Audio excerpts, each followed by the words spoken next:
Hi, I am Nadeem Ahmed. I am pharmacist from Islam University, Bahawalpur, and working with Hilton Pharmaceutical, Barrett Hostel Pharmaceutical, Hainur Pharmaceutical, Scotland Pharmaceutical, Nabi Qasim Pharmaceutical as a sales and marketing department. I am working as a sales manager and training manager at different pharmaceutical at different cadres. My career started from the Hainun Pharmaceutical in 1998 and ongoing, and still I am working with the pharmaceutical company in different portfolio and like promoting cardiovascular medicine, uh, hepatitis medicines, hyperlipidemia medicine, anti-diabetic medicines, antibiotic, and anti-ulcer medicines.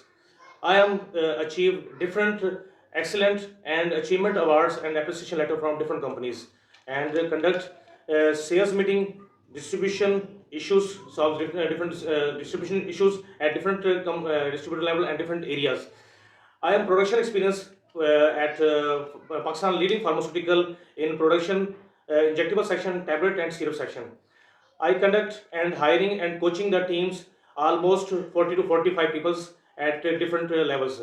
Thank you very much. My name is Nadeem Ahmed and I am sales and marketing in consumer, food and pharmaceutical product with 100% achievement, and I am my goal as a join as a training manager, program manager and marketing manager at leading pharmaceutical company and nutrition and food companies. Thank you very much. Have a nice day.